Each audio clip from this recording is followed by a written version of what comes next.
Hello everyone, and it's a wonderful pleasure to be back here in Manila. It's a huge pleasure to be in the Philippines, especially because Philippines is also a wonderful coffee producing country. There's also incredible cafes, incredible innovation going on in coffee culture. So I'm very happy to be back. Today we met with Boram, Korean family, born in Brazil, won the world title in Greece, and now he's here in Quezon City, launching a Filipino ingredient brand, surrounded by people who sell milk tea and frap for a living. And I keep thinking, what is actually happening in this world? Is this a coffee story? A business story? A story about who we celebrate and why? And I think it's all three. And it tells us something about ourselves that we haven't said out loud yet.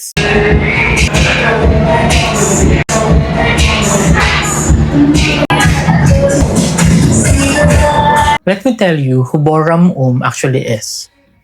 Because the social media version leaves out the most critical metric. He's not just a barista, he's an economic proof of concept. A Korean Brazilian who took a local agricultural product, vertically integrated the supply chain, and forced the global market to pay a premium. His 2023 World Championship was built on the thesis of teamwork, not just pulling espresso, but the physical labor of the farm, the logistics of the roast, and the final extraction.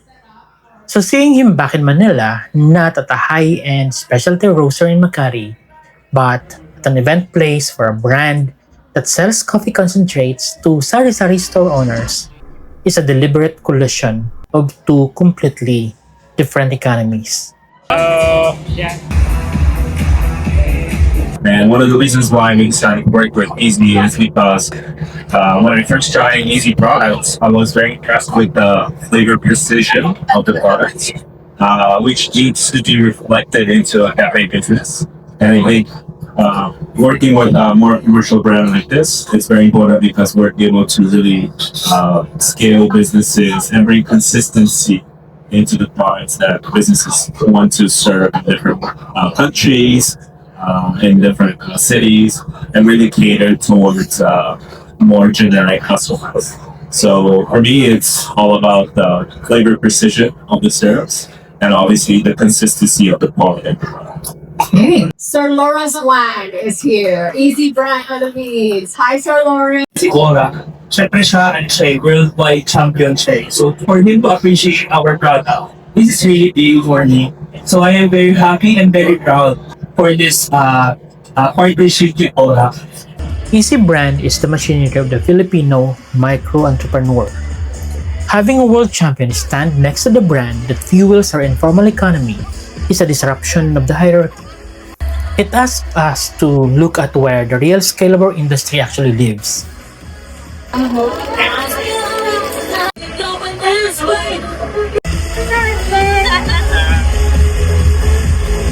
Thank you!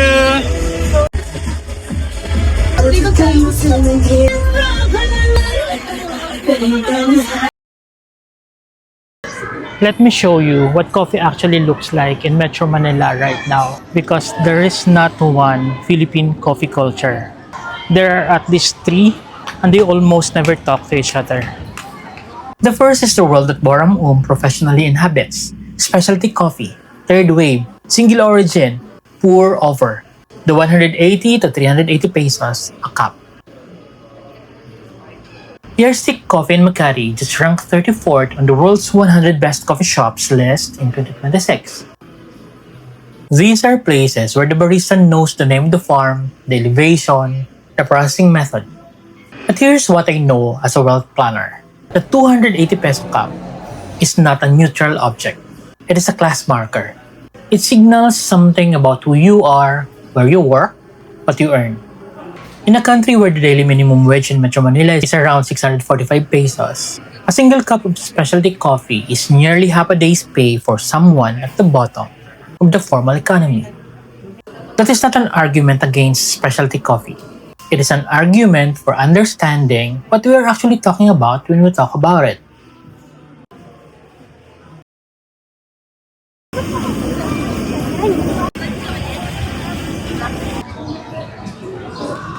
The second tier is where the real growth story is. Pickup Coffee launched in 2022. By August 2025, they had 420 locations nationwide. Their strongest customer base, BPO workers on night shifts who need a good cup before midnight and cannot spend 280 pesos for it. Their average drink costs between 79 and 149 pesos. This is the democratization of specialty style coffee. And then there's the creative cafe belt of Quezon City, Maginhawa, Katipunan, Kapitolyo. Independently owned shops, real coffee, real atmosphere, real community, at a price that does not feel like a statement. This is just one of the coffee kiosks that you can find here in Metro Manila, especially in mall areas. No? So, coffee here is in a mid-level or very, very affordable level. Just 60 pesos to 75 pesos on a regular coffee cup.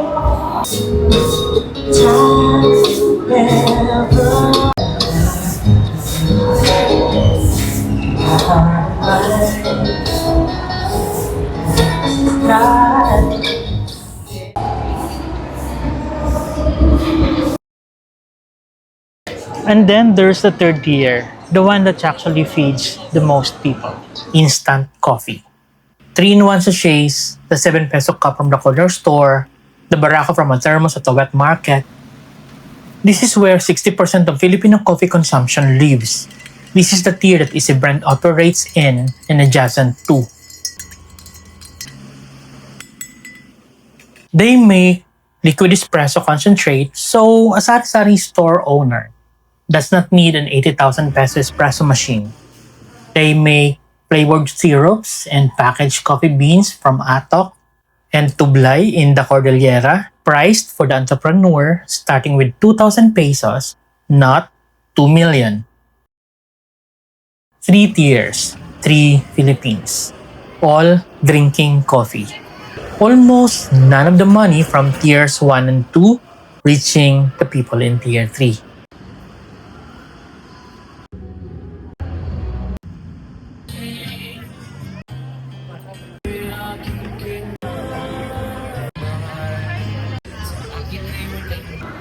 Let me put on my other hat for a moment.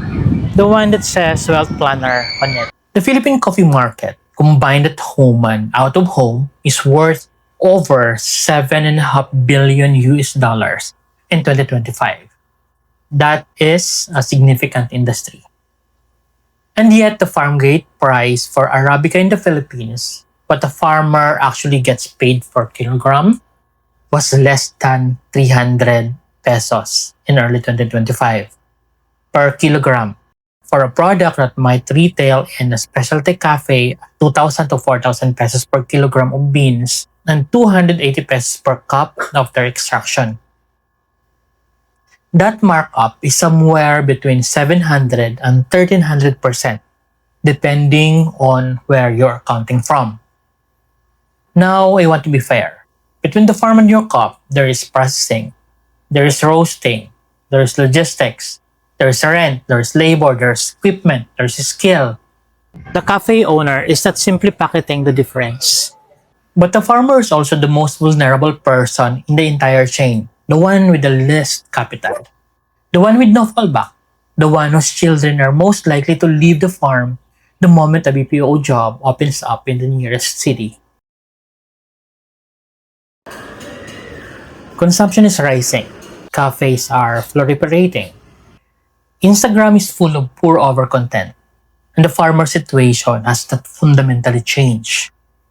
Easy Brands move sourcing from Atok and Tublay for their Easy Signature beans is interesting precisely because it aims to shorten the chain. Whether the economic benefit actually reaches the farmers is a harder question. One I cannot fully answer yet, but the intent is worth watching. The Philippine coffee industry does not need foreign validation to succeed, but it does need infrastructure, investment, fair farm gate pricing, and the kind of domestic pride in local beans that drives consumption from the inside, not the outside. We have the farms, we have the beans, we have the baristas. What we have not built yet is the conviction that our coffee is worth the premium. Not because a champion told us, because we decided. I had my first cup of coffee when I was probably 7 years old. My grandmother brewed barako on the stove. The smell was so strong it filled the whole house. I did not understand it yet, the bitterness, the weight of it. But I understood that it meant something. It meant morning. It meant presence. It meant home. I have had cups since then that cost 7 pesos and cups that cost 380 pesos. And I will tell you what I've learned. The best cup is almost never the most expensive one. The best cup is the one that tells you something true about where it came from. Boram built a world championship on that idea.